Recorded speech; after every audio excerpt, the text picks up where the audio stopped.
और सबसे पहला चीज वही होता है, वो रोना शुरू करता है, तब जान जाते हो कि सब बढ़िया है, अच्छा है।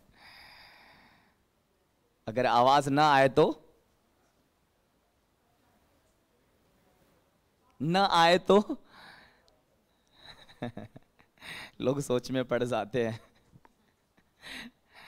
मिनी आंटी बताएंगे अच्छे से। ओके, एक बच्चा जो मां के गर्भ से जन्म लेता है, वो जन्म लेने के बाद जो ना रोता है, जो इस बात को दिखाता है कि वो जीवित है, जिंदा है। मेरे अजीजों, आत्मिक लोगों की यदि मैं बात करूं, पहला पत्र उसके 2 अध्याय उसके 2 आयत में लिखा हुआ है, इसलिए नए जन्मे हुए बच्चों के समान आत्मिक दूध की लालसा करो। Hallelujah, hallelujah. मसीहियों के विषय में लिखा हुआ है, क्रिश्चियंस के विषय में लिखा हुआ है, विश्वासियों के बारे में लिखा हुआ है कि इसलिए नए जन्मे हुए बच्चों के समान निर्मल आत्मिक दूध की लालसा करो। ये निर्मल आत्मिक दूध कुछ और नहीं बल्कि परमेश्वर का कलाम है, परमेश्वर का वचन है। जो मसीही है, जो विश्वासी है, यदि उसके जीवन में भूख नहीं है, प्यास नहीं है, बच्चे की तरह परमेश्वर के वचन के लिए रोना नहीं है, तो कुछ गड़बड़ है, कुछ गड़बड़ है। कितने लोगों के अंदर परमेश्वर के कलाम के लिए, परमेश्वर के वचन के लिए लालसा है?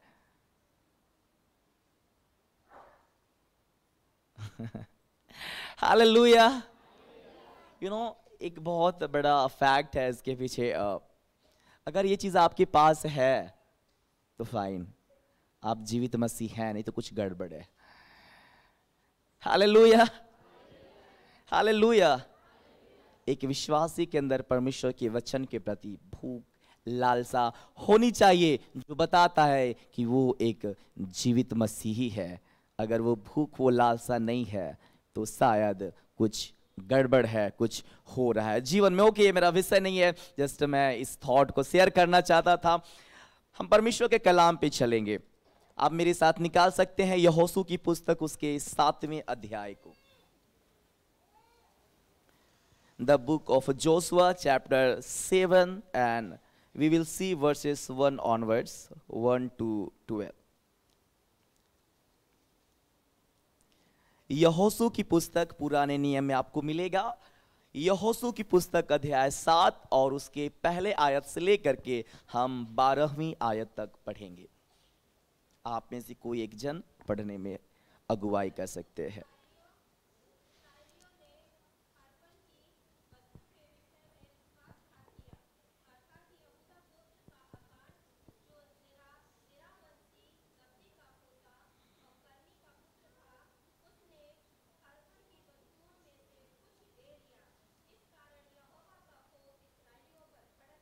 बहन थोड़ा सा वेट कीजिएगा, माइक में पढ़ने के लिए बोल रहा हूँ इसलिए।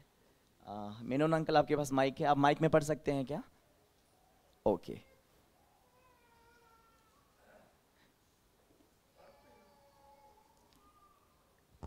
पहले आयत से। परंतु हाँ, इजराइलियों ने अर्पण की सब कोई ध्यान से सुनिएगा।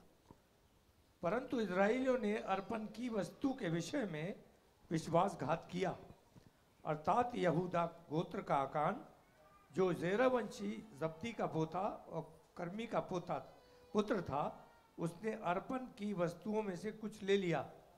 इस कारण यहोवा का क्रोध इजराइलियों पर भड़का। यहोशू ने यरीहो से ए नामक नगर के पास, जो बेतावेन से लगा हुआ बेतेल के पूर्व की ओर है, कुछ पुरुषों को ये कहकर भेजा कि जाकर देश का भेद ले आओ। और उन पुरुषों ने जाकर एक का भेद लिया, और उन्होंने यहोशू से के पास लौट कर कहा, सब लोग वहां न जाएं, कोई 2 या 2-3 हजार पुरुष जाकर एक को जीत सकते हैं। सब लोगों को वहां जाने का कष्ट न दे, क्योंकि वे लोग थोड़े ही हैं। इसलिए कोई 3,000 पुरुष वहां गए, परंतु एक के रहने वालों के सामने से भाग गए। तब एक के रहने वालों ने उनमें से कोई 36 पुरुष मार डाले, और अपने फाटक से शवारीम तक उनका पीछा करके वो त्राई में उनको मारते गए। तब लोगों का मन पिघल कर जल सा बन गया। तब यहोशू ने अपने वस्त्र फाड़े और वो और इजरायली वृद्ध लोग यहोवा के संदूक के सामने मुंह के बल गिरकर पृथ्वी पर सांझ तक पड़े रहे। उन्होंने अपने अपने सिर पर धूल डाली और यहोशू ने कहा, हाय यहोवा प्रभु, तू अपनी इस प्रजा को यरदन पार क्यों ले आया? क्या हमें अमोरियों के हाथ में वश में करके नष्ट करने के लिए ले आया है? भला होता कि हम संतोष करके यरदन के उस पार रह जाते। हाय प्रभु, मैं क्या कहूँ जब इस्राएलियों ने अपने शत्रुओं को पीठ दिखाई है, क्योंकि कनानी वन इस देश के सब निवासी यह सुनकर हमको घेर लिया लेंगे और हमारा नाम पृथ्वी पर से मिटा डालेंगे। फिर तू अपने बड़े नाम के लिए क्या करेगा? यहोवा ने यहोशू से कहा, उठ खड़ा हो जा, तू क्यों इस भांति मुंह के बल पृथ्वी पर पड़ा है? इस्राएलियों ने पाप किया है और जो वाचा मैंने उनसे अपने साथ बनाई थी उसको उन्होंने तोड़ दिया है। उन्होंने अर्पण की वस्तुओं में से ले लिया, वह चोरी भी की है और छल करके उसको अपने सामान में रख लिया। इस कारण इजरायली अपने शत्रुओं के सामने खड़े नहीं रह सकते थे। वे अपने शत्रुओं को पीठ दिखाते हैं, इसलिए वे आप अर्पण की वस्तु बन गए हैं। और यदि तुम अपने हाथ मध्य में से अर्पण की वस्तु को सत्यानाश न कर डालोगे तो मैं आगे तुम्हारे संग न रहूंगा। उठ, प्रजा के लोगों को पवित्र कर, उनसे कह कि सवेरे तक अपने अपने को पवित्र कर रखो, क्योंकि इजराइल का परमेश्वर हुआ कहता है, हे इजराइल, तेरे मध्य में अर्पण की वस्तु है, इसलिए जब तक तू अर्पण की वस्तु को अपने मध्य में से दूर न करे बस ओके। हालेलुया, जय मसीह की। मैं विश्वास करता हूं कि अभी किसी को नींद नहीं आ रहा है। ज़्यादा नहीं है, मैं आधा घंटा लूंगा maximum. I will take 1 hour, और 1 घंटा नहीं, आधा घंटा नहीं। जल्दी से एक छोटा संदेश मैं आप सबों के संग बांटना चाहता हूं और ज़्यादा समय नहीं लूंगा, ध्यान से सुनिएगा। अजीजों, परमेश्वर का कलाम पर ही सारा जो परमेश्वर की आशीषें हैं वो निर्धारित है। परमेश्वर के वचन को सुनने वाला नहीं, परमेश्वर के वचन को पढ़ने वाला नहीं, परमेश्वर के वचन को अपने हृदय में बसा करके रखने वाला नहीं, बल्कि जो व्यक्ति परमेश्वर के वचन को पढ़ता है, सुनता है, सीखता है, हृदय में रखता है और सबसे बड़ी बात परमेश्वर के वचन के अनुसार चलता है, वो परमेश्वर की आशीषों को अपनी जिंदगी में अनुभव करता है। Hallelujah, hallelujah.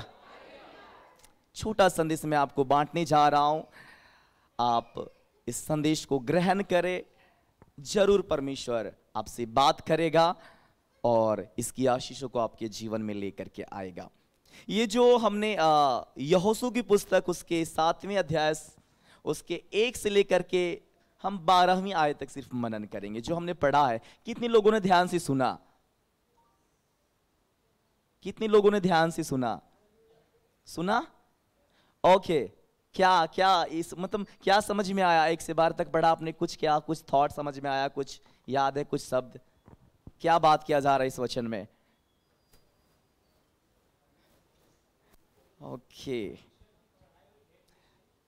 फाइन। ये जो हमने पैसेज पढ़ा है, ये जो वचन का भाग पढ़ा है, इसमें हम एक पराजय का जिक्र देखते हैं, एक असफलता का जिक्र पाते हैं, इसमें एक हम हार के बारे में पढ़ते हैं। हालेलुया।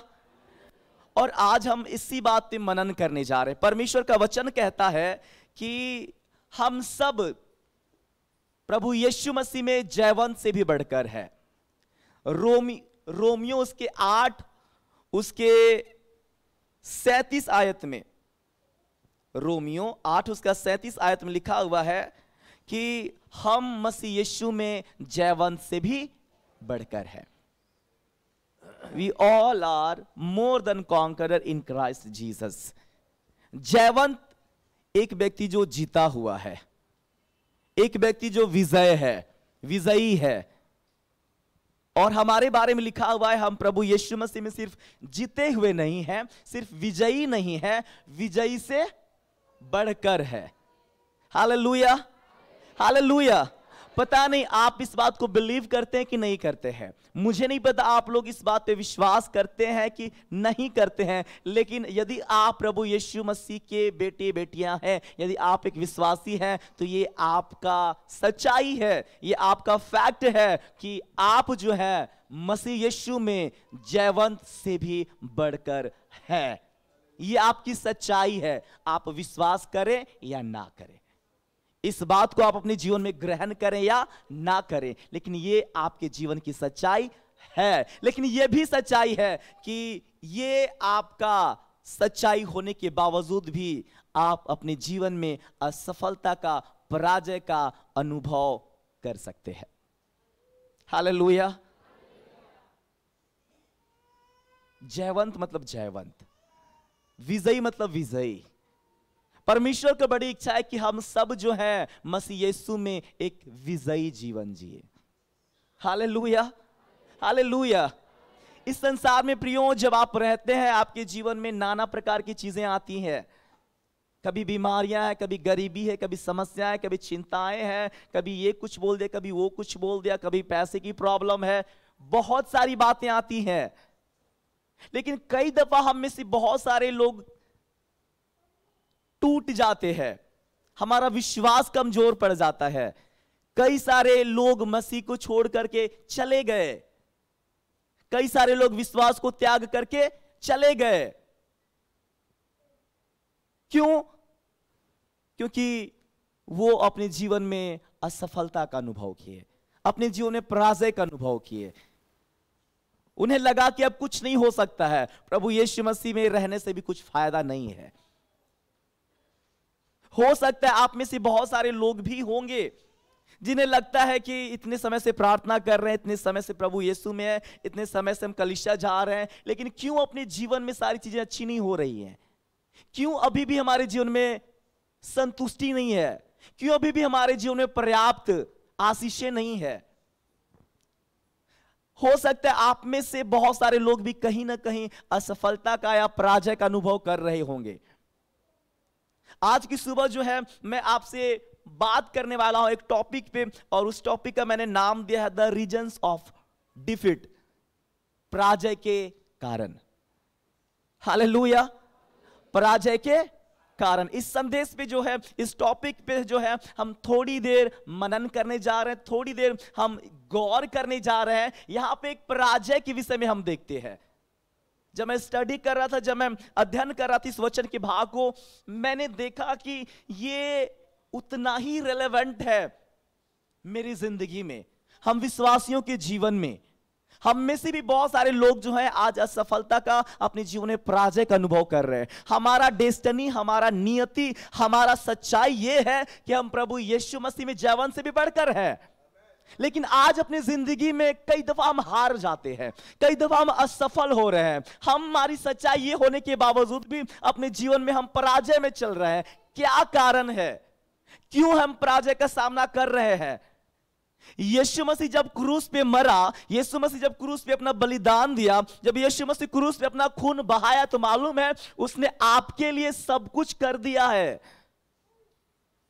आपके लिए सब कुछ पूरा कर दिया है, आपको सब कुछ दे दिया है, आपको इस योग्य बना दिया है।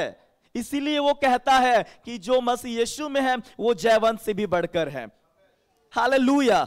हम देखने जा रहे हैं इस वचन के भाग से पराजय के कारण। वो क्या कारण थे जिसके कारण यहां पे यहोशू और इजरायली लोग जो है पराजय का सामना करते हैं? आइए हम चलेंगे परमेश्वर के कलाम पे। हमने पढ़ा, जब आप पहले आयत से पढ़िएगा, यहां पे लिखा हुआ है, परंतु इजरायलियों ने अर्पण की वस्तु के विषय में विश्वासघात किया, अर्थात यहूदा गोत्र का आकान जो जेरहवंशी जब्दी का पोता और कर्मी का पुत्र था, उसने अर्पण की वस्तुओं में से कुछ ले लिया। इस कारण यहोवा का कोप इजरायलियों पर भड़क उठा। आप बाद में जाकर के पढ़िएगा, पहले इसके बैकग्राउंड को आप समझिए, इसके पृष्ठभूमि को समझिए। परमेश्वर ने इजरायलियों को जो है मिस्र देश से निकाला और उन्हें कनान देश की ओर लेकर के जाने लगा। 40 साल जंगल में वो फिरते रहे, बट फाइनली जो है परमेश्वर उन्हें इज़राइल देश में, कनान देश में, पहले इज़राइल नहीं था, कनान नाम था, कनान देश में प्रवेश कराया। और कनान देश में प्रवेश करने के बाद जो है उन्होंने पहले नगर को जीता, और उस नगर का नाम था यरीहो। Hallelujah, hallelujah. पहला नगर जिसे इजराइलियों ने जीता वो यरीहो, जिसके बारे में आप सब जानते हैं। यरीहो का दीवार जो था वो बहुत बड़ा, बहुत मोटा था। कहा जाता था कि उसमें 2 रथ जो है एक साथ चल सकते हैं। अभी के समय में 2 बस जो है उसके ऊपर आराम से दौड़ सकता है, चल सकता है। ऐसी मोटी दीवार थी, ऊंचा दीवार था। उस दीवार में घर होते थे जहां पे लोग रहते थे, और उस नगर को इन्होंने जीता। किसके बल पे? परमेश्वर के बल पर जीता है। आप बड़े ध्यान से पढ़िएगा, बड़े गौर से पढ़िएगा। ये एक ऐसा नगर था जिसे जीतना, जिसके दीवार इतने बड़े थे कि उसके पार होकर के जाना मुश्किल था। लेकिन परमेश्वर यूं बस बोला, बस एक एक चक्कर 6 दिन लगाना, 7वें दिन 7 चक्कर लगाना, और जब याजक लोग तुरही फूकेंगे तब सब कोई जोर से चिल्लाना। और उन्होंने ऐसा किया, और बस यरीहो का दीवार उनके सामने गिर पड़ा। Hallelujah, hallelujah.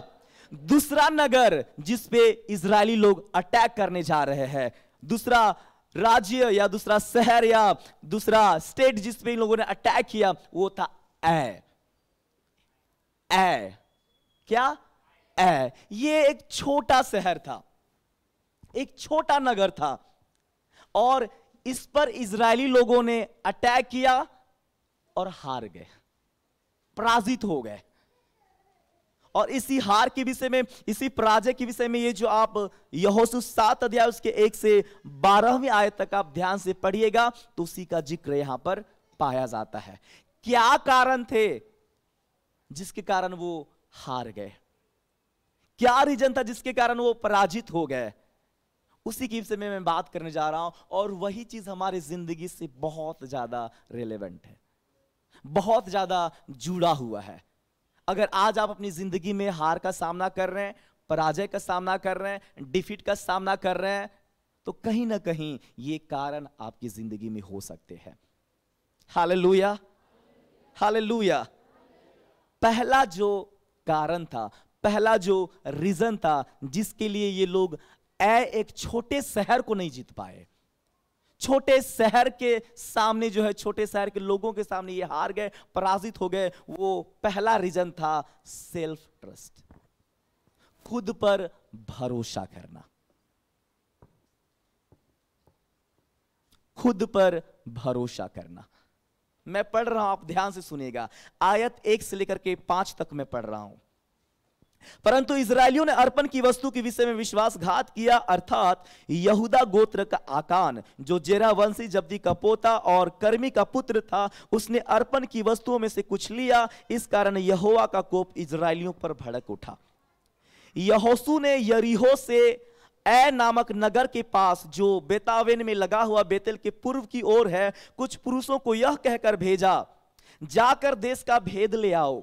और उन पुरुषों ने जाकर का भेद लिया, और उन्होंने यहोशू के पास लौट कर कहा, सब लोग वहां न जाएं, कोई 2-3 हजार पुरुष जाकर को जीत सकते हैं। सब लोगों को वहां जाने का कष्ट न दे, क्योंकि वे लोग थोड़े ही हैं।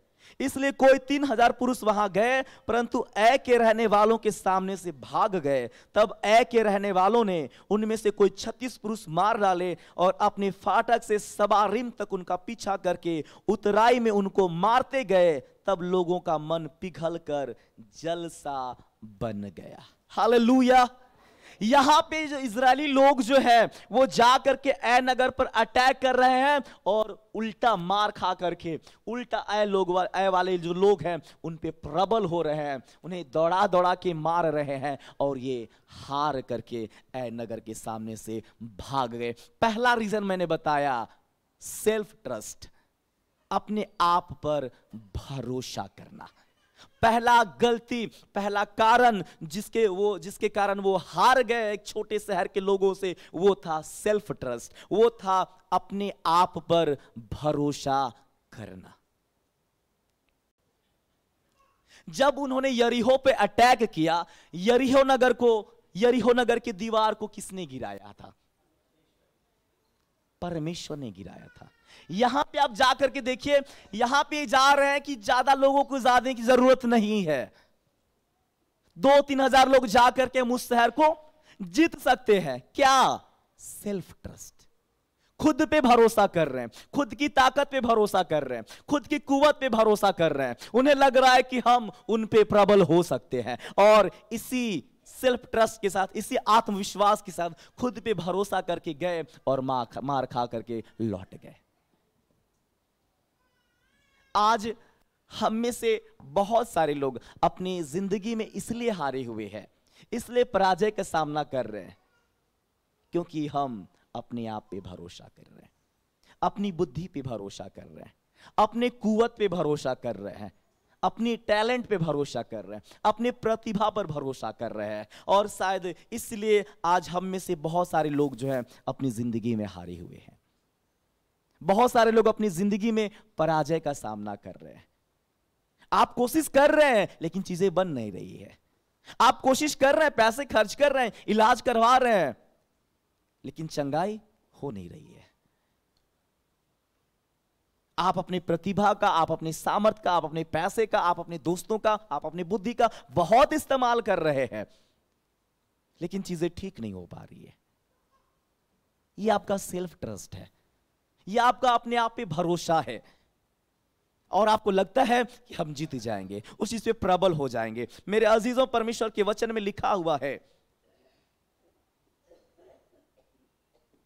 कि तुम मुझसे अलग होकर कुछ भी नहीं कर सकते। हालेलुया। तुम मुझसे अलग होकर कुछ भी नहीं कर सकते। हो सकता है आप अपनी बुद्धि से, अपने दिमाग से, अपनी ताकत से, अपने पैसे से, अपने प्रतिभा से बहुत कुछ कर लें। हां, पॉसिबल है, पॉसिबल है। लेकिन चूंकि आप एक विश्वासी है, चूंकि आप एक मसीही है, क्योंकि अब आप एक परमेश्वर का बेटा और बेटी है, इसलिए अब जो है आपको आपकी जिंदगी में सबसे ज्यादा जो जरूरत है वो आपका बुद्धि, आपका ज्ञान, आपका समझ, आपका ताकत नहीं, बल्कि सबसे ज्यादा जो जरूरत है वो परमेश्वर है, वो खुदावंद यीशु मसीह है, वो पवित्र आत्मा है। समझ पा रहे मेरी बातों को? Hallelujah, hallelujah. अगर परमेश्वर आपकी जिंदगी में नहीं होगा, यदि पिता आपकी जिंदगी में नहीं होगा, तो आप हारते रहेंगे, आप पराजित होते रहेंगे, आप अपने जीवन में असफल होते रहेंगे। ये बहुतों की कहानी है, ये बहुतों की स्टोरी है, ये बहुतों की जिंदगी की सच्चाई है। मेरे अजीजों, खुद पे भरोसा रखना छोड़िए, खुद पे विश्वास करना छोड़िए। नीति वचन में लिखा हुआ है, तू अपनी समझ का सहारा न लेना, वरन संपूर्ण मन से यहोवा पर भरोसा रखना, उसी को स्मरण करके अपना सब काम करना, तब वह तेरे लिए सीधा मार्ग निकालेगा। Hallelujah, hallelujah. तू अपनी समझ का सहारा मत लेना, लेकिन यहोवा पे संपूर्ण मन से भरोसा, संपूर्ण मन से भरोसा रख, उसी को स्मरण करके, उसी को याद करके अपना सब काम करना, और देखना तेरा सब काम जो है सफल होगा। तेरे लिए परमेश्वर सीधा मार्ग निकालेगा। चीजें चाहे छोटी हो चाहे बड़ी हो, पहला स्थान, पहली प्राथमिकता आपको परमेश्वर को देना है। Hallelujah, hallelujah. यहां पे यही गलती करते हैं। बड़े नगर को उन्होंने जीत लिया। एक छोटा शहर था, एक छोटा सिटी था। इजरायलियों को लगा कि हम अपनी कुवत पे, अपने ताकत पे इसको आसानी से जीत लेंगे, और मार खा करके आ गए। हालेलुया। कई दफा क्या हमें नहीं लगता है, कई दफा क्या आप नहीं सोचते हैं ऐसा? आप में से बहुत सारे लोग ऐसा नहीं लगता है, अरे ये तो मैं ऐसे चुटकी बजा के कर लूंगी, अरे ये काम, अरे ऐसे चुटकी बजा के मैं कर लूंगा। अरे वो काम, कोई नहीं, अरे मेरा फ्रेंड है ना, अरे उससे करवा लेंगे। और कई दफा बाद में मुंह लटका के वापस आ जाते हैं।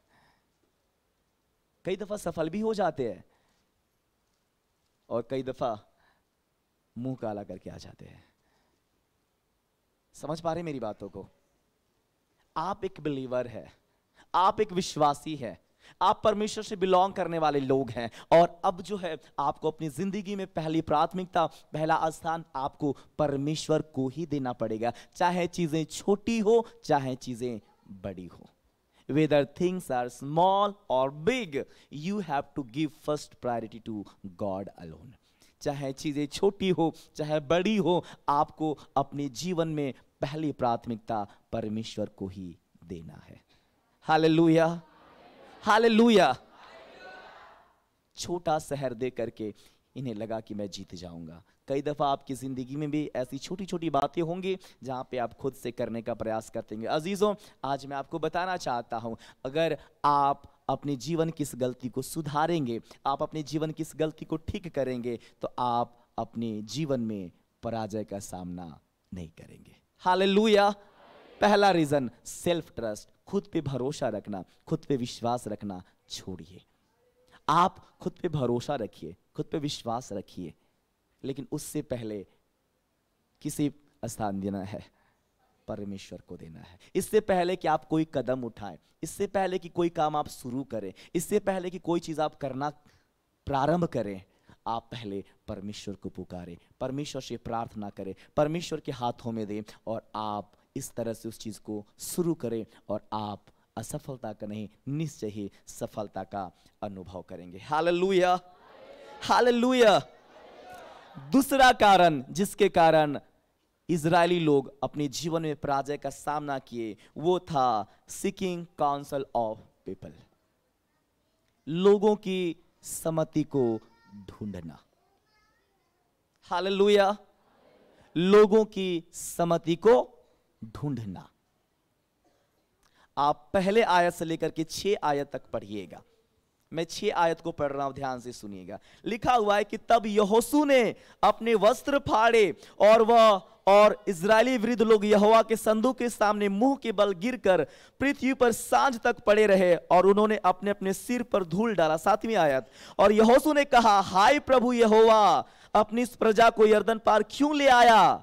क्या हमें एमोरियों के वश में करके नष्ट करने के लिए ले आया है? भला होता कि हम संतोष करके यरदन के उस पार रह जाते। हाय प्रभु, मैं क्या कहूं जब इजरायलियों ने अपने शत्रुओं को पिठ दिखाई है, क्योंकि कनानी वरन इस देश के सब निवासी यह सुनकर हमको घेर लेंगे, हमारा नाम पृथ्वी पर से मिटा डालेंगे, फिर तू अपने बड़े नाम के लिए क्या करेगा? हालेलुया। जब ये लोग हार का सामना किए, जब ये लोग पराजय का सामना किए, तब ये परमेश्वर के सामने जाकर के गिड़गिड़ा रहे हैं, परमेश्वर के सामने जाकर के रो रहे हैं, हाय प्रभु यहोवा, क्या करें, क्यों करें, कैसे करें, क्यों निकाल ले आया, हम क्यों हार गए? अब तो ये लोग जो है हमें घेर लेंगे, मार के हमें खत्म कर देंगे, क्यों हम आ गए इस देश में?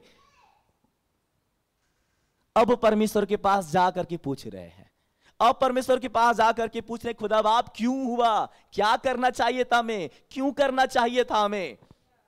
हालेलुया। पहले नहीं, हार गया उसके बाद, ये काम बाद में नहीं, ये काम पहले करना चाहिए था। हालेलुया। आप 1 अध्याय से लेकर के, यहोशू 1 अध्याय से लेकर 6 अध्याय तक पढ़िएगा ध्यान से। वहां पे आप देखेंगे कि परमेश्वर जो है कह रहा है यहोशू से, ऐसा कर, ऐसा कर, ऐसा करना, लोगों को ऐसे करने बोलना, और यहोशू जो है उसके अनुसार कर रहा है, उसके अनुसार चल रहा है, और उसके सम्मति में, उसके अगुवाई में चीजों को कर रहा है, और उसने पहला विजय का अनुभव किया जो यरीहो नगर को उन्होंने जीता। लेकिन जब इस छोटे शहर की बात करें तो यहां पे उन्होंने परमेश्वर की सम्मति को नहीं ढूंढा। यहां पे उसने, यहोशू ने लोगों को भेजा वहां पे, लोग आकर के बोल रहे हैं अरे ज्यादा लोगों की जाने की जरूरत नहीं है, 2-3 हजार लोग भेज देना, 2-3 हजार लोग जाकर के आराम से जीत करके आ जाएंगे। लोगों की सहमति पे बिलीव कर रहा है, लोग जो सजेशन दे रहे हैं उस पे बिलीव कर रहा है, और उन्होंने पराजय का सामना किया। दूसरा कारण जिसके कारण इजरायलियों ने इस छोटे नगर को जीतने में पराजय का सामना किया, उसका कारण था लोगों की सहमति को ढूंढना। हालेलुया। पहला, दूसरा गलती उन्होंने ये किया, उन्हें परमेश्वर की सहमति को ढूंढना चाहिए था।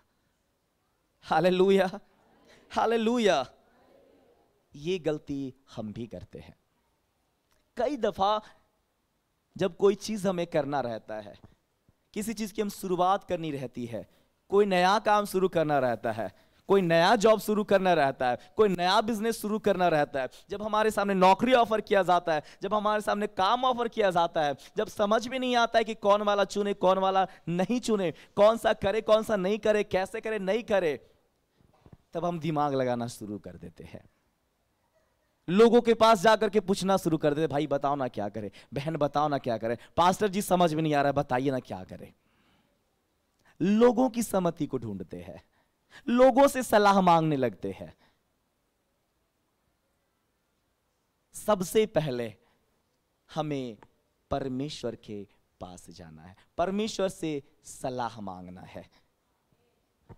पहला स्थान परमेश्वर को ही है। Hallelujah, hallelujah. हर छोटी चीज या बड़ी चीज जो आप करना चाहते हैं या कर रहे हैं, उसमें सबसे पहले आप परमेश्वर से पूछिए, सबसे पहले आप परमेश्वर से सलाह मांगिए, सबसे पहले आप परमेश्वर से अगुवाई मांगिए। हालेलुया। और तब आप पराजय का सामना नहीं करेंगे। Hallelujah, hallelujah. कई दफा मालूम हमारी हालत क्या होती है, हम बीमार हैं और इंजीनियर के पास जाकर के पूछ रहे हैं कौन से हॉस्पिटल में मैं दिखवाऊं, ये बीमारी के लिए कौन सा डॉक्टर सबसे अच्छा होता है। कितने लोग ऐसा किए हैं, कभी हुआ है कभी किसी से? बता नहीं रहे, लेकिन कई दफा आप ऐसा फेस किए होंगे। मैं इंजीनियर बनना चाहता हूं और डॉक्टर के पास जाकर के पूछ रहा हूं यार कौन सा पढ़ाई करूं, कहां पे कोचिंग करूं, किसके पास जाऊं। हमारी जिंदगी की हाल यही है, हमारे जीवन का हाल यही है। आप मुझे बताइए, क्या परमेश्वर हर एक बात के लिए उत्तम सलाह देने की योग्य है या नहीं है? है? तो अपनी जिंदगी में आप चाहते हैं कि असफलता का सामना ना करें, पराजय का सामना ना करें, तो आप कोई भी काम करने से पहले, कोई भी चीज को शुरू करने से पहले सलाह परमेश्वर से मांगिए। हालेलुया। सबसे पहला स्थान परमेश्वर को दीजिए, पहला सलाह आप परमेश्वर से मांगिए। हालेलुया। अंतिम बात मैं बता के समाप्त करूंगा। एक अंतिम चीज जिसके कारण इजरायली लोग पराजय का सामना किए, वो था पाप। हालेलुया। पहले आयत में ही लिखा हुआ है, आगे अगला आयत को भी पढ़िएगा तो वहां पे भी जिक्र है। देखिए 10 आयत में लिखा हुआ है, यहोवा ने यहोशू से कहा, उठ खड़ा हो जा, तू क्यों इस भांति मुंह केवल पृथ्वी पे पड़ा है?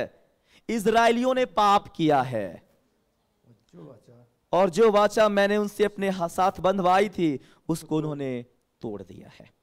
उन्होंने अर्पण की वस्तुओं में से ले लिया, वरन चोरी भी की और छल करके उसको अपने सामान में रख लिया है। इस कारण इजराइल अपने शत्रुओं के सामने खड़े नहीं रह सकते। वे अपने शत्रुओं को पीठ दिखाते हैं। इजरायली की वे इसलिए कि वे आप अर्पण की वस्तु बन गए हैं, और यदि तुम अपने मध्य में से अर्पण की वस्तु को सत्यानाश न कर डालोगे तो मैं आगे को तुम्हारे संग नहीं रहूंगा। हालेलुया। पहले आयत में उस व्यक्ति का जिक्र है जिसने पाप किया था, और वो था आकान। Hallelujah, hallelujah. जब परमेश्वर ने यरीहो के विषय में कहा, जब यरीहो की दीवार को गिराया, जब यरीहो पे विजय दिया था परमेश्वर ने, 6ठे अध्याय को पढ़िएगा तो आपको पता चलेगा। परमेश्वर ने कहा था कि वहां क्या स्त्री, क्या पुरुष, क्या पशु, क्या बैल बकरी जितने हैं सबको नष्ट कर डालना, वहां की हर चीजों को जला के खत्म कर देना। लेकिन आकान नामक एक व्यक्ति था जिसने कुछ देखा, वहां पे चांदी का कुछ देखा, सोना का कुछ देखा, एक सुंदर सा कपड़ा देखा, और उसने उस चीज को ले करके अपने तंबू के भीतर भूमि पे गाड़ लिया। परमेश्वर ने क्या बोला था कि सारी चीजों को नष्ट कर देना, सारी चीजों को जला के खत्म कर देना, कोई भी चीज वहां पे से नहीं लेना। और इसके जस्ट उल्टा आकान ने किया, और इस पाप के कारण जो है परमेश्वर ने उनका साथ छोड़ दिया। Hallelujah, hallelujah. आज हमारी जिंदगी में हार का जो कारण है, पराजय का जो कारण है, सबसे बड़ा कारण मैं बोलूंगा वो पाप ही है। जिस कारण आकान के पाप के कारण इजरायली ऐ के सामने हार गए, ऐ के थोड़े लोगों के सामने पराजय का सामना किए, मुंह लटका करके आ गए, मार खा के आ गए, नष्ट होकर के आ गए। मेरे अजीजों, उसी प्रकार से मसीहियों की जिंदगी में आज हार का, पराजय का सबसे बड़ा कारण मालूम है, वो पाप है। हालेलुया। जब मैं पराजय की बात कर रहा हूं तो पराजय का मतलब यह नहीं कि आपका कोई शत्रु है और आप है, शत्रु आपको हरा दिया, शत्रु आपको पराजित कर दिया, मैं इसकी बात नहीं कर रहा हूं, इसकी बात मैं नहीं कर रहा हूं। मैं आपके जीवन के हर क्षेत्र की बात कर रहा हूं, मैं आपके घर की बात कर रहा हूं, मैं आपके परिवार की बात कर रहा हूं, मैं आपके व्यक्तिगत जीवन की बात कर रहा हूं। क्या यह सच्चाई नहीं है कि हम में से बहुत सारे लोग लंबे समय से बीमारी में हैं? क्या ये हमारे जीवन की सच्चाई नहीं है कि हमारे परिवार के स्थिति, बहुत सारे ऐसे क्षेत्र हैं जो लंबे समय से खराब है? क्या हमारे जिंदगी की कहानी नहीं है, सब कुछ बढ़िया चल रहा था लेकिन अचानक से जिंदगी में कुछ हो गया, प्रार्थना कर रहे हैं लेकिन चीजें ठीक नहीं हो रही है? क्या हमारी जिंदगी की कहानी ये नहीं है कि हम काम तो कर रहे हैं लेकिन पर्याप्त पैसे हम कमा नहीं पा रहे हैं, घर में पर्याप्त चीजें हम अवेलेबल नहीं कर पा रहे अपने परिवार के लिए, अपने घर आने के लिए? बहुत सारी चीजें, आपके जीवन के हर पहलू की मैं बात कर रहा हूं, आपके जिंदगी के हर क्षेत्र की मैं बात कर रहा हूं मेरे अजीजों। अगर आपकी जिंदगी में एक मसीही होके, एक विश्वासी होकर के आप यदि अपने जीवन में संतुष्ट नहीं है, यदि आप सेटिस्फाइड नहीं है, आपके पास पर्याप्त आनंद नहीं है, आपके पास पर्याप्त खुशी नहीं है, आपके पास पर्याप्त सफलता नहीं है, आपके पास पर्याप्त पैसे नहीं है, आपके पास पर्याप्त चीजें नहीं है, तो कहीं ना कहीं आप जो है पाप में फंसे हुए हैं, कहीं ना कहीं आप अपनी जिंदगी में पाप कर रहे हैं, कहीं ना कहीं पाप आपकी जिंदगी में बना हुआ है। और आपके जीवन में, एक मसीही की जिंदगी में, एक विश्वासी के जीवन में सबसे बड़ा पराजय का जो कारण है वो पाप ही है। क्या ये हमारे जीवन से रिलेवेंट नहीं है? है। हमारे जीवन की सच्चाई नहीं है। इसीलिए मैं ये बात आपको बता रहा हूं। हालेलुया। क्योंकि आप एक मसीही है, क्योंकि आप एक बस विश्वासी हैं, इसलिए आपका सबसे बड़ा जो शत्रु है वो शैतान है। सबसे बड़ा शत्रु जो आपका है वो दुष्ट आत्माएं हैं। जितना आपके माता पिता, आपके घर के लोग आपके साथ नहीं रहते हैं, आपके विषय में ध्यान नहीं देते हैं, उतना ज्यादा शैतान, उतना ज्यादा अंधकार की शक्तियां आपके विषय में ध्यान रखती हैं। आप कहां जाते हैं, क्या करते हैं, कैसे जी रहे हैं, अंधेरे में क्या कर रहे हैं, अकेले कमरे में क्या कर रहे हैं, जब आप विश्वासी लोगों से अलग रहते हैं तो क्या कर रहे हैं, सब चीजों का जो है वो जासूसी करती हैं, हर चीजों का जो है वो ख्याल रखती है। ख्याल नहीं रखती हैं, आपका जासूसी कर रही है। समझ रहे मेरी बातों को? आज हमारे घर में, परिवार में, बहुत सारे मसीहियों की जिंदगी में चीजें खराब हैं, उसके पीछे अंधकार की शक्तियों का हाथ है। बहुत सारी चीजें मेरे अजीजों नेचुरल होती हैं, प्राकृतिक होती हैं, लेकिन उनमें से अधिकांश चीजें जो है वो डिमोनिक होती है, डिमोनिक होती है। अब के समय में जो है ये डिमोनिक अटैक्स जो हैं वो ज्यादा बढ़ते जा रहे हैं।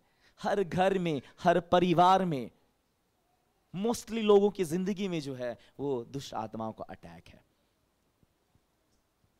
और आपकी पराजय का, आपके हार का, असफलता का जो सबसे बड़ा कारण है वो पाप बन गया है। समझ पा रहे मेरी बातों को? होप कि आप समझ पा रहे हैं। इफिसियों 4 उसके 26 और 27 में लिखा हुआ है, क्रोध तो करो पर पाप मत करो। सूर्य अस्त होने तक तुम्हारा क्रोध न रहे और न शैतान को अवसर दो। अंग्रेजी में इसका जो है वो ज्यादा सटीक मीनिंग निकल के आता है।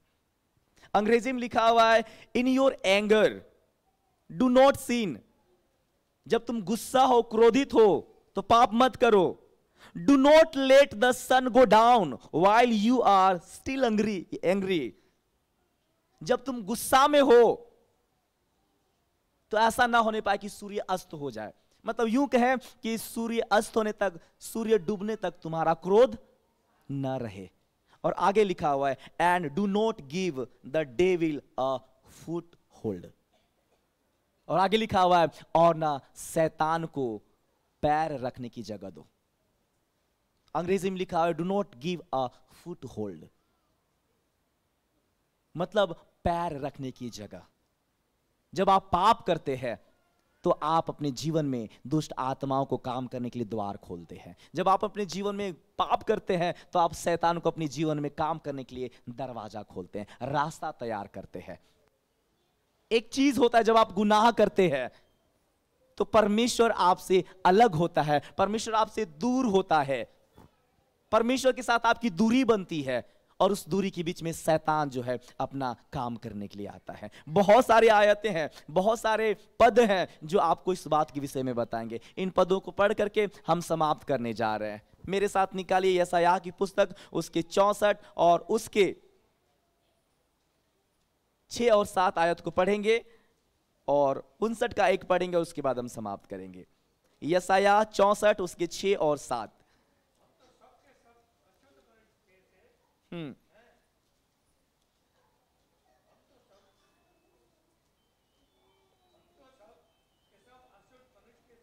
हम्म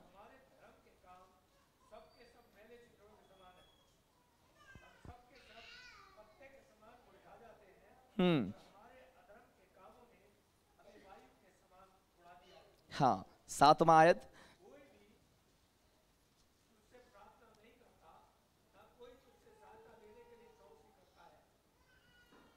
क्योंकि हमारे अधर्म के कामों के कारण तूने हमसे अपना मुंह छिपा लिया है और हमें अपनी हमारी बुराइयों के वश में छोड़ दिया है। बस क्या लिखा हुआ है, पाप के कारण, अधर्म के कारण परमेश्वर जो है अपना मुंह छिपा लिया है, प्रार्थना नहीं सुन रहा है, प्रार्थना का उत्तर नहीं दे रहा। यही तो यहां पे लिखा हुआ है कि कोई भी तुझसे प्रार्थना नहीं करता, ना कोई तुझसे सहायता लेने के लिए चौकसी करता है कि तुझसे लिपटा रहे, क्योंकि हमारे अधर्म के कामों के कारण तूने हमसे अपना मुंह छिपा लिया है। प्रार्थना नहीं सुन रहा है, खुदा जवाब नहीं दे रहा है, चीजों को ठीक नहीं कर रहा है, हमारे जीवन में हस्तक्षेप नहीं कर रहा है। 59 का 1 पढ़िएगा, आयत क्या लिखा हुआ है? 59 का 1, यशायाह 59 का 1, ध्यान से सुनिएगा। 59 का 1 और 2 सुनो।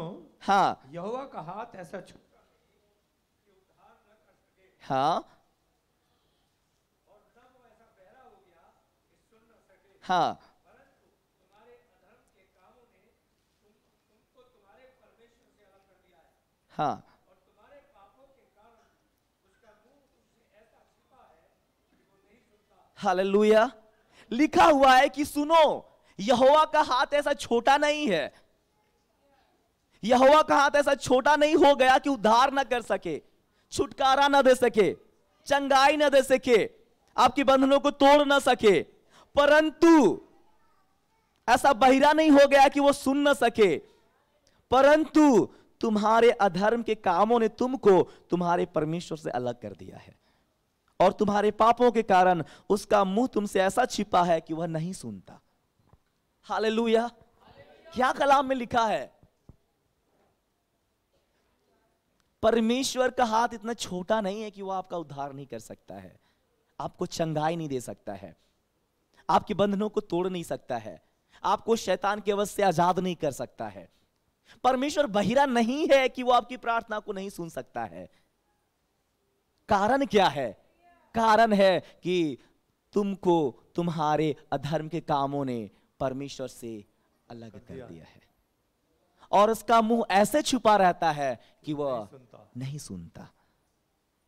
मेरे अजीजों, आप इस बात को माने या ना माने, ये सच्चाई है, ये परमेश्वर का वचन है। परमेश्वर ही ये कह रहा है, हमारी जिंदगी में हमारी असफलता का, हमारे पराजय का, हमारे हार का, हमारे डिफीट का जो सबसे बड़ा रीजन है, सबसे बड़ा कारण है, वो पाप होता है। पाप के कारण हम परमेश्वर से अलग हो जाते हैं। पाप के कारण परमेश्वर हमारी प्रार्थना को नहीं सुनता है। पाप के कारण परमेश्वर हमारी जिंदगी में नहीं काम करता है। पाप के कारण परमेश्वर हमसे अलग हो जाता है, और उस अलग में, उस खालीपन में, उस गैप में जो है शैतान अपना आकर के पैर रखता है और वो अपना काम करने लगता है, और बाद में हम वही पराजय का, हार का, दुख का, आंसू का, रोने का, चिखने का और बीमारी का और अलग अलग प्रकार के बंधनों का सामना करते हैं, और हमारी जिंदगी उसी दशा में बनी रहती है।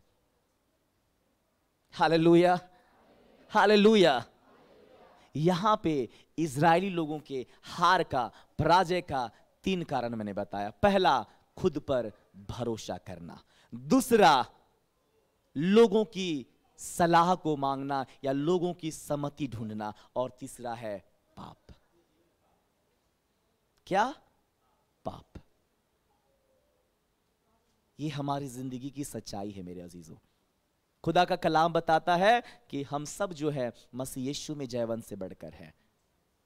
परमेश्वर आपको जय दिया है, यीशु ने आपको विजय दिया है। वो चाहता है कि आप एक खुशहाल जिंदगी जिए। वो चाहता है कि आप भले चंगे रहें। वो चाहता है कि आपका घर, आपका परिवार अच्छा हो। वो चाहता है कि आपके घर में शांति हो, आपके परिवार में शांति हो, आपके बच्चे अच्छे हों, आपके बच्चे सफल हों, आपके बच्चों को अच्छी नौकरी हो। परमेश्वर चाहता है कि आपके पास अच्छा जॉब हो। परमेश्वर चाहता है कि आपके हाथों में पर्याप्त चीजें हो। परमेश्वर चाहता है कि आपके पास पर्याप्त आशीष हो। परमेश्वर चाहता है कि आप परमेश्वर में आनंदित और मगन हो, आप परमेश्वर में निरंतर बढ़ते जाएं, क्योंकि परमेश्वर ने आप ही कहा है कि हम प्रभु में, यीशु में जयवंत से भी बढ़कर। इसका मतलब यही है। अगर ऐसी हमारे जीवन की सच्चाई नहीं है तो आज हम सबों को जांचने की जरूरत है। मैंने 3 कारण आपको बताया। I said 3 reasons with you all. First reason self trust, second one is seeking counsel of people, and third reason seen. मैंने 3 चीजें बताया, खुद पे भरोसा रखना, लोगों की सम्मति को ढूंढना, और तीसरा पाप।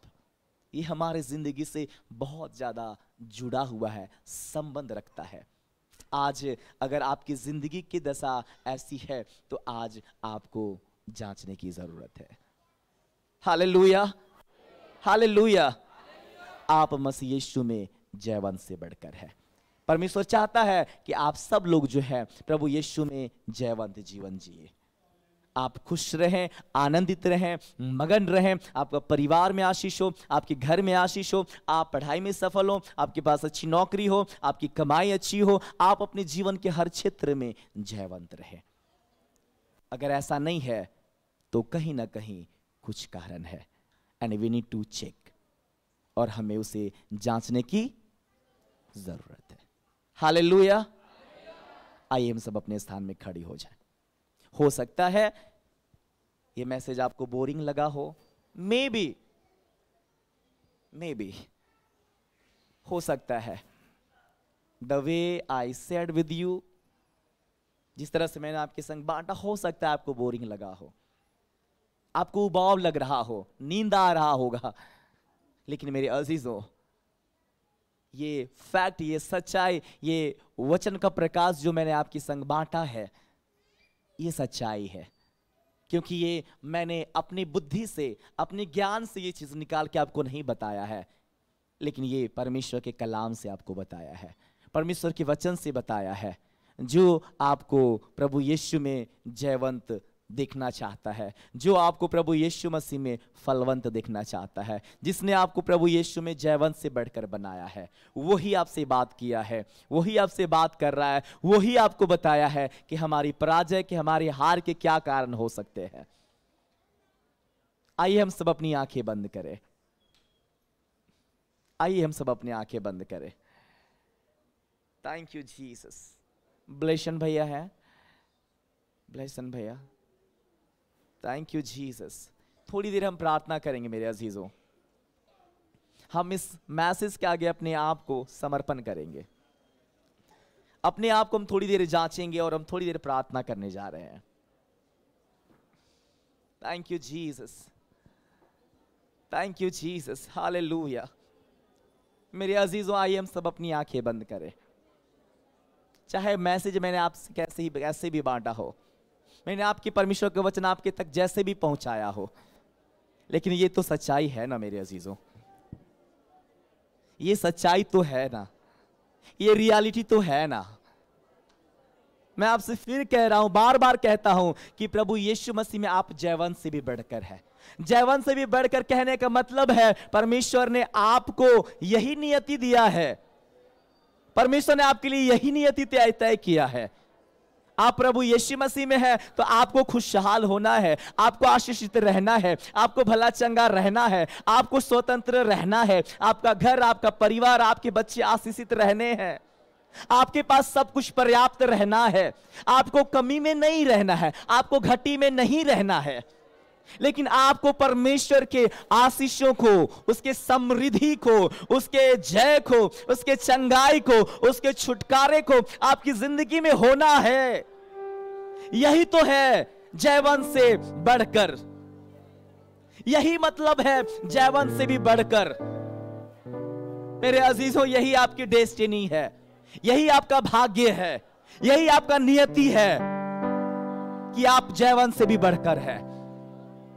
अगर आपकी जिंदगी ऐसी नहीं है, अगर आप अपने जीवन में ऐसा अनुभव नहीं कर पा रहे हैं, तो मैं आपसे अनुरोध करता हूं, मैं आपसे मिन्नत करता हूं, इस घड़ी जब आप परमेश्वर की उपस्थिति में हैं, आप अपने आप को जांचिए।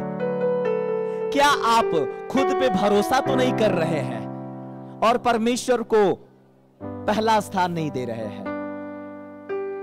परमेश्वर को अपने जीवन में पहला स्थान नहीं दे रहे हैं, उस पे भरोसा नहीं रख रहे हैं, उस पे भरोसा करके अपना सब काम नहीं शुरू कर रहे। कहीं ऐसा तो नहीं कि आप सबसे पहले परमेश्वर से सलाह मांगने के बजाय दूसरे लोगों से सलाह मांग रहे हैं, अपने दोस्तों से, ज्यादा बुद्धिमान लोगों से सलाह मांग रहे हैं? कहीं ऐसा तो नहीं है कि आपके जीवन में अभी भी पाप बना हुआ है, आप बार बार छुप छुप करके पाप कर रहे हैं, पाप से हट नहीं रहे हैं, पाप से अलग नहीं हो रहे हैं, पाप से अपनी जिंदगी को अलग नहीं कर रहे हैं?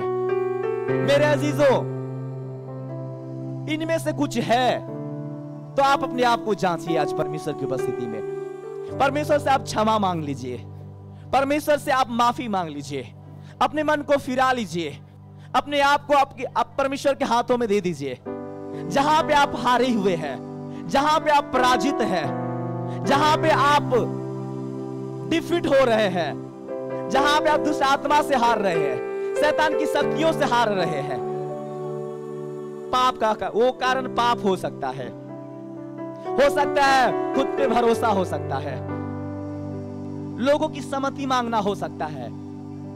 मेरे अजीजों, परमेश्वर की उपस्थिति में है आप, कौन आपके आसपास खड़ा है उसकी परवाह न करें, उसके विषय में ना सोचें। आप अपने जीवन में जहां पे खुश नहीं है, जहां पे आनंदित नहीं है, जहां पे संतुष्ट नहीं है, जहां पे आप हारे हुए हैं, जहां पे आप बीमार हैं, जहां पे दुष्ट आत्माओं का सामना कर रहे हैं, जहां पे चीजें खराब है, जो आपके असफलता को, जो आपके पराजय को दिखाता है, आप उस चीज को इस घड़ी परमेश्वर के हाथों में सौंपना शुरू करें। इस घड़ी आप परमेश्वर के हाथों में देना शुरू करें। इस घड़ी आप परमेश्वर से प्रार्थना करना शुरू करें। यहां पे खुदा है, यहां पे परमेश्वर की उपस्थिति है। जब आप मुंह खोलेंगे, जब आप परमेश्वर से बात करेंगे, खुदा आपकी सुनेगा, आपकी दुआ को सुनेगा, वो आपको तवज्जो देगा, वो आपकी प्रार्थना की ओर कान लगाएगा, क्योंकि उसने ही आपसे बात किया है, आपके हार के विषय में, आपके पराजय के विषय में। ये उसकी ही चाह रही, ये उसकी ही इच्छा थी कि वो आपको बताए कि क्या कारण है कि आप अपनी जिंदगी में हार रहे हैं। आइए प्रार्थना करें मिल करके, मुंह खोले, आप प्रार्थना करें, परमेश्वर के हाथों में उन चीजों को दे दे। खुदा चीजों को ठीक करेगा, खुदा चीजों को अच्छा करेगा, खुदा चीजों को बनाएगा, खुदा चीजों को सफल करेगा, खुदा परिवार को बनाएगा, खुदा घर को बनाएगा, खुदा बंधनों को तोड़ेगा, खुदा आपको चंगाई देगा, खुदा आपको अच्छी नौकरी देगा, खुदा आपको सफलता देगा, खुदा आपको अपने समाज में उठाएगा, खुदा आपको आपके घर में उठाएगा, खुदा आपको आपके शहर में सम्मानित करेगा, खुदा आपको आपके गांव में सम्मानित करेगा, खुदा आप जहां हैं वहां ही खुदा आपको सर ठहराएगा। प्रार्थना करें। धन्यवाद यीशु, धन्यवाद पवित्र आत्मा, धन्यवाद प्रेमी परमेश्वर। Hallelujah, hallelujah. खुदा प्रार्थना को सुन, खुदा प्रार्थना का जवाब दे, खुदा हर एक की प्रार्थना को सुन। खुदा मेरे अजीजों, आपके पास समस्या है तो प्रार्थना करें, आप खुद खुदा को पुकारे, खुद परमेश्वर से मांगे। देने वाला पास्टर नहीं है, देने वाला पासवान नहीं है। खुदा आपके लिए देगा, खुदा आपके लिए करेगा, खुदा आपको छुएगा।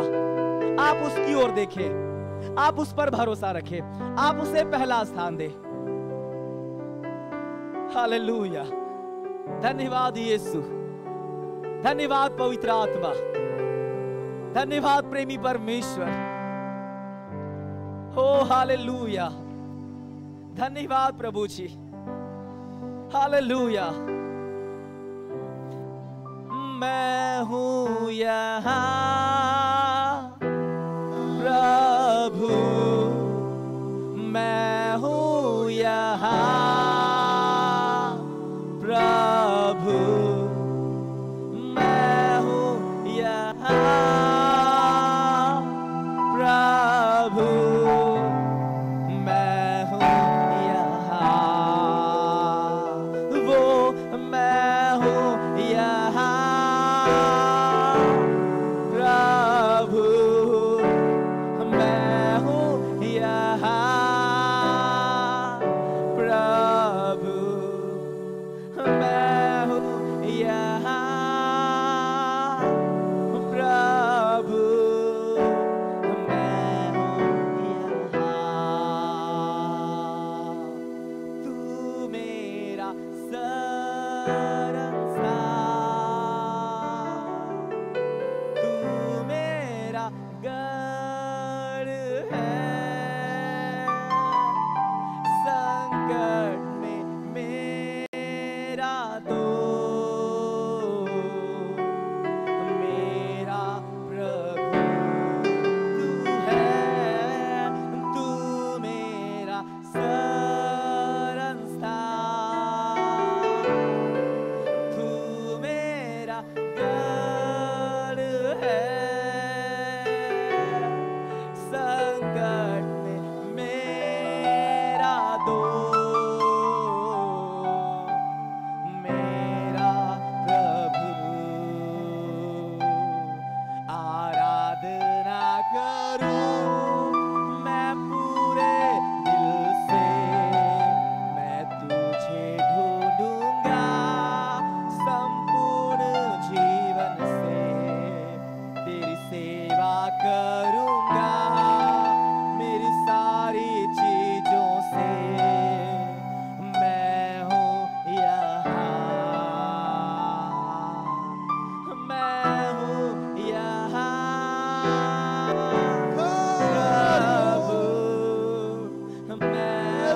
मेरा तू मेरी चंगाई है, संकट में सामर्थ है, तू मेरा प्रभु। आराधना करूं मैं पूरे दिल से, मैं तुझे ढूंढूंगा संपूर्ण जीवन से, तेरी सेवा करूंगा मेरी सारी चीजों से। मैं हूँ यहाँ, वो मैं हूँ यहाँ प्रभु, मैं हूँ यहाँ प्रभु, मैं हूँ यहाँ प्रभु, मैं हूँ यहाँ। एक बार और, मैं हूँ यहाँ प्रभु, मैं हूँ यहाँ प्रभु, मैं हूँ यहाँ प्रभु, मैं हूँ यहाँ,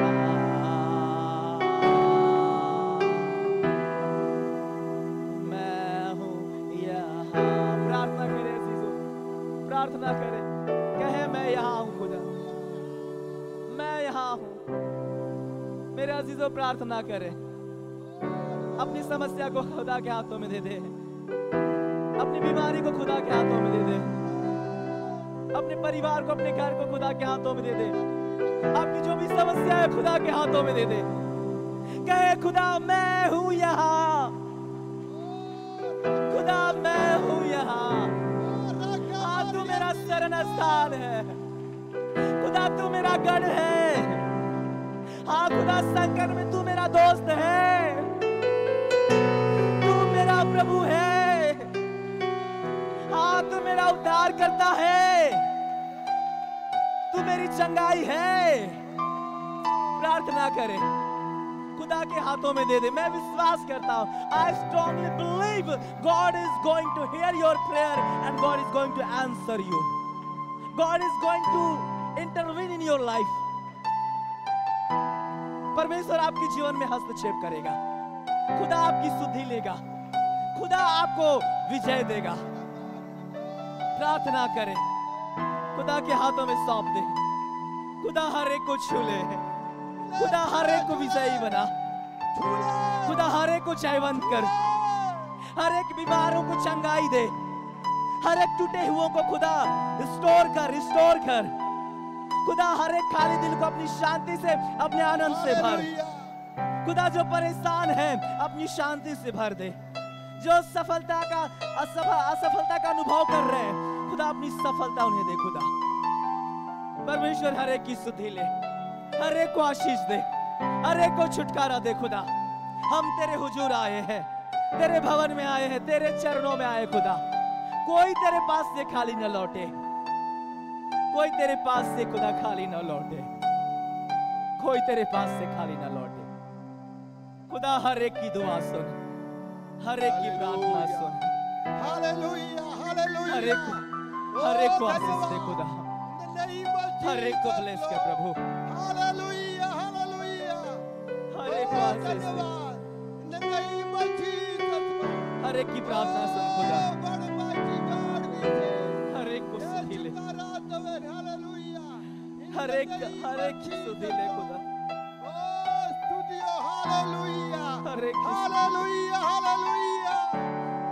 हर एक की सुधी ले, हर एक की सुधी, ये चुना सबसे ऊंचा है, हर एक की सुधी। ये चुना सबसे ऊंचा है। In the name of Jesus.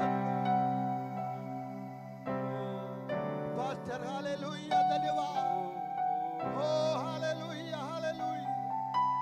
Oh, live on and worship you, Lord. In the name of Jesus, Lord. Hallelujah. Hallelujah. Hallelujah. Hallelujah. Hallelujah. धन्यवाद धन्यवाद धन्यवाद यीशु मसीह के नाम से आमीन। हम आशीष वचन ग्रहण करेंगे। अब पिता परमेश्वर का प्रेम, प्रभु यीशु मसीह का अनुग्रह, पवित्र आत्मा की संगति और सहभागिता हम सबों के साथ प्रभु यीशु मसीह के द्वितीय आगमन तक नित्य होती रहे। आमीन। प्रभु के लिए हम 3 बार हालेलुया बोल करके उसको महिमा दें। Hallelujah, hallelujah. प्रभु आप सबों को आशीष दे।